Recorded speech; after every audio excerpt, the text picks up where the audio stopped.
This method of planning my reading is either going to be revolutionary and I am going to fall in love with it, or it is going to be an epic disaster. Make sure you hit subscribe so you can see my wrap up at the end of the month and find out which it is.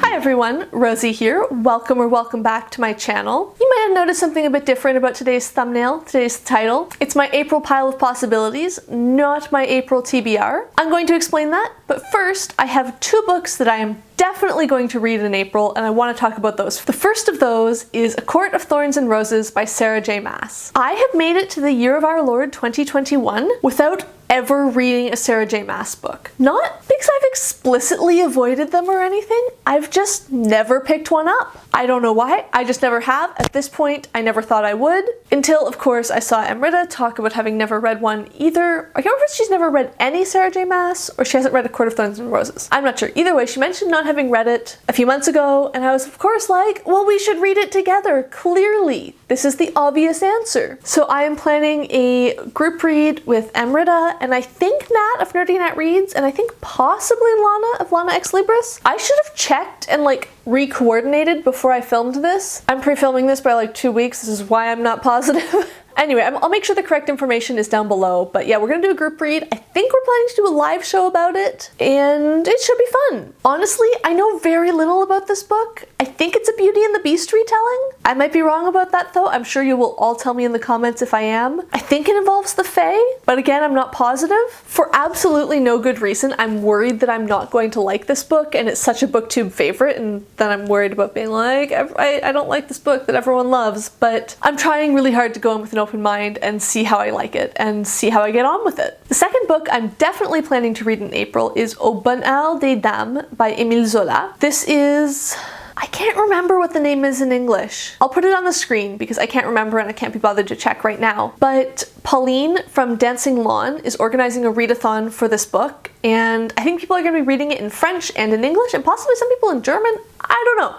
It sounds fun. Zola is a huge name in French classics, and I have never read any of his books. But as you guys know, I'm trying to read more books in French this year. I'm trying to read more classics this year, and I thought a read-along would be a really good way of dipping my toe into that intersection, because there'll be lots of discussion and I can talk to other people what's going on, and hopefully that'll also help me, and hopefully that'll also help motivate me to keep moving through it and not sort of avoid it. This is another one where I'm doing it purely because of the read-along. I honestly don't know too much about it. I know it's part of his, he's got a series of books that are about a family. I think this one involves a department store maybe? Like I said, I really don't know what this is about. I'm just interested to read it, interested to find out, interested to see if I like his writing style, interested to practice my French, to talk to people about it. The actual story isn't sort of what I'm choosing this book for, honestly. So those are my two commitments. Definitely gonna read those in April. But what about this whole pile of possibilities thing? Back in I think February or March, I saw someone reference that they were making a pile of possibilities instead of a TBR for a readathon because they were a mood reader and they wanted to pick out a bunch of options, but they hadn't at all decided which ones they wanted to read yet. And while I'm not sure I want to do that for a readathon because I tend to want to,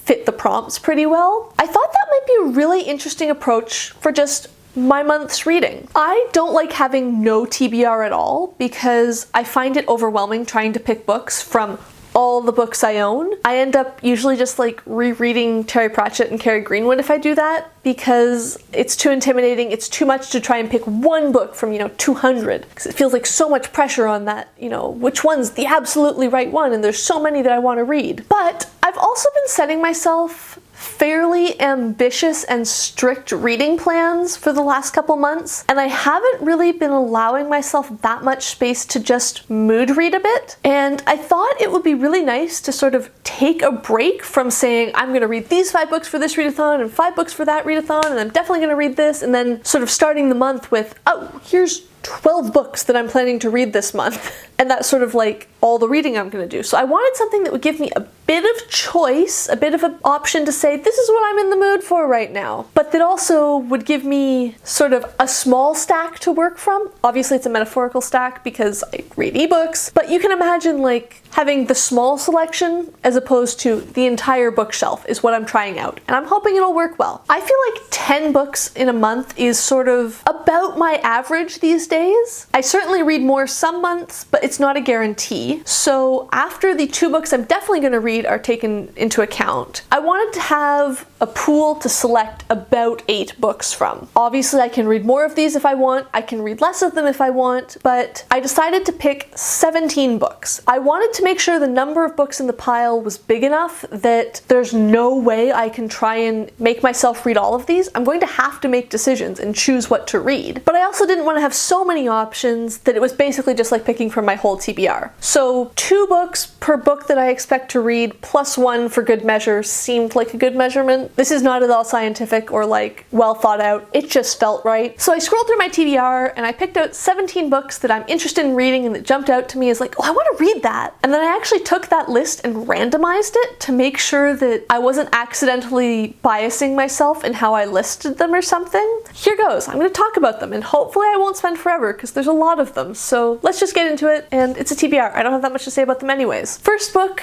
is Small Gods by Terry Pratchett. This is a reread. I know I said I was doing this to avoid just rereading Terry Pratchett all the time, but I do want to keep making progress in my publication order reread that I'm currently working on. Have been working on for like a year and a half now. It's slow going, but I might want to pick this one up. Small Gods is one of the standalone novels, and it's about a god who returns to Earth and picks an unlikely person to be his sort of prophet. This one involves a lot of bureaucracy and scheming, and I really remember liking it, and I feel like I'm going to like it even more on a reread. Next up, I have Revolting Prostitutes, The Fight for Sex Workers' Rights by Molly Smith and Juno Mack. As the title says, this is about the fight for sex workers' rights. I think it looks at the various legal systems in different countries and then how that actually applies to people working as sex workers. So sort of, here's the letter of the law, here's the application, and then here's the implications. And what does that actually mean for people? I was really excited for this when I hauled it last summer. I got even more excited about it when back in November I listened to The Covent Garden Ladies by Hallie Rubenhold, which was about sex workers in the 18th century. And then I wanted to read this one and see like what's going on now, and I never get to it, so maybe this month. Then I have The Heart of a Woman by Maya Angelou. This is the 4th in her series of autobiographies, which if you've been around for a little while, you will know I love her writing. I've been loving her autobiographies, and I do want to keep reading them. I don't want to let it go 6 months between each installment. I think this one is about her life in I think the late 50s, maybe early 60s. She's living in New York, she's involved in the art scene, she's involved in civil rights movement, and I think she's starting out her career in writing as well. It sounds like there'll be some super interesting topics discussed in this one. Then I have The Girl with the Louding Voice by Abi Daré. This is by a Nigerian author, and it's about a, I think, sort of 14-ish year old girl in Nigeria who really wants to keep studying and to get an education, but her father decides to sell her as a third wife to a much older man, and then we follow her story from there and what happens to her as she continues to try and fight for her rights and fight for her education. This one sounds emotionally intense and harrowing and incredibly difficult to read, but also I have heard it's incredible and wonderful and such a good book. I know Katie from Katie Reads and Rants really loved this one, and I think I've seen some other positive reviews, so as with all of these books, I just really like to read it. That's why they're on this list. They're ones that jump out as like, yes, I need to read that book. In a complete switch of genres, I then have Grave Importance by Vivian Shaw. This is the final book in the Dr. Greta Helsing trilogy. I loved the first book in 2020. I wasn't sure how I felt about the second book in March, and I'd like to see what she does with the third book. I'd like to see where this series ends. I hope it picks up again and I feel about the third book like I did about the first, but even if it's more like the second, that was still an enjoyable book. I still love this world that Vivian Shaw has created. I love that our main character is a doctor to the undead. It's such an interesting perspective. They're such fun books. The world building is awesome. So again, I want to keep reading this series. I don't want to leave it another year. I apparently completely forgot to talk about Girl, Woman, Other by Bernadine Evaristo when I was filming this video, which, Wow, how did I manage that oversight? Because I have been so excited to read Girl, Woman, Other for almost a year now. Of course, I'm crazy behind on reading anything popular, even when it sounds like a book that I am going to adore. So maybe finally this month, maybe I won't let it get a full year after I bought it before reading it, even though I'm super excited about it.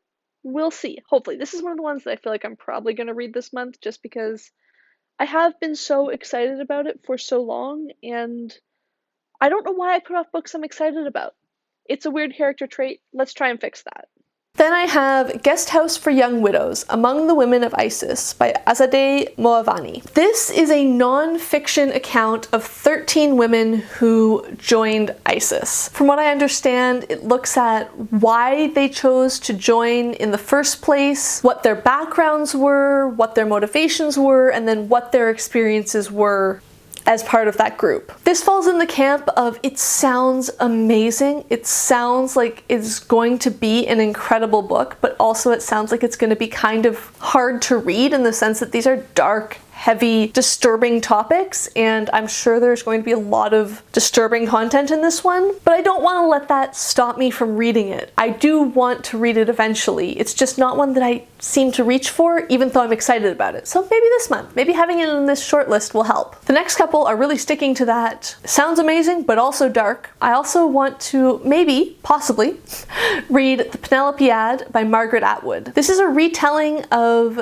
the Odyssey from Penelope's point of view. That's Odysseus's wife. So she's back home on their home island of, I think it's Ithaca, I'm not positive, for the 10 plus years that he's away fighting in the Trojan War on his long journey back. Is it 20 years? I don't know. Anyways, this is that story told from her perspective. Jean of Jean Bookish Thoughts loves it. Lana loved it. So I feel like it's going to be amazing. I'm also sort of hesitant because I really want to like this. I have not loved the Margaret Atwood that I've read in the past, and I really want to like her writing. So I'm really hoping that this will be the one where it just works for me. Then I also would very soon like to read Beloved by Toni Morrison. Last summer, actually right around the time I started this channel, I started reading through Toni Morrison's work in publication order. I wasn't sure how to approach it, and that seemed like the most logical thing to do. And then I got to Beloved, and everything I've heard about it makes it sound like it is going to be even more heart-wrenching than her other stuff, which is not light writing to begin with. This is one of her longer books, I think, and it follows a woman who escapes from slavery, but I think has to pay a pretty terrible price to do so, and then what she has to do ends up haunting her life. And it sounds heartbreaking.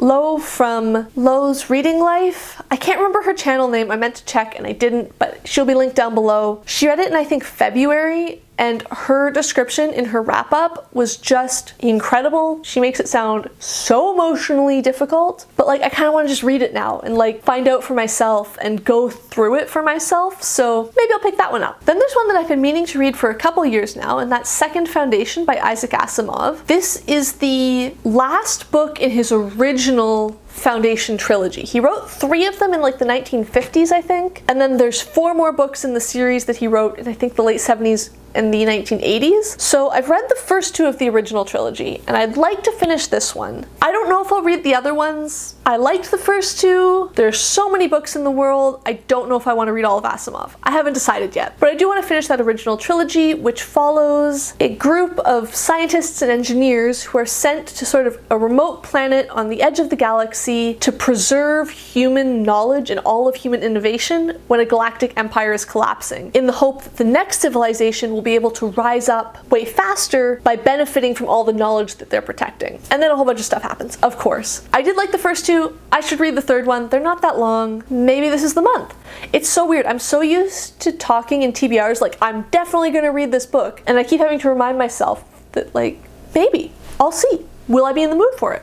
Who knows? Another sci-fi possibility is The Oracle Year by Charles Soule. This is apparently a sci-fi thriller, which is not something I would usually reach for at all, but apparently it's about a man who wakes up and can predict the future. And honestly, I read that. I read that it's perfect for fans of Welcome to Night Vale, and I didn't need to read anything else on the blurb because that sounds awesome. That sounds so interesting. It sounds like it's right up my alley. Another one that I've owned for like 2 or 3 years now, and just like, yes, I should pick this book up. Let's put it in the pile where I'm gonna see it more. I had to make sure I had plenty of nonfiction and plenty of variety in my nonfiction as well, so I'm also including Hotbox: Inside Catering, the Food World's Riskiest Business by Matt Lee and Ted Lee. And I mean, nonfiction, right? The title really says it all. From what I understand, this is about a pair of brothers who work in the food industry. They worked in catering for like 4 years and then wrote this book about it. Food, logistics, high stakes, probably super demanding rich people. Like, what more do you want in a nonfiction book? Then I think this is classified as literary fiction, but honestly, I don't know. I have The Female Persuasion by Meg Wolitzer. This is about a college freshman who meets an older woman who's been sort of working in the women's liberation movement for decades, and I think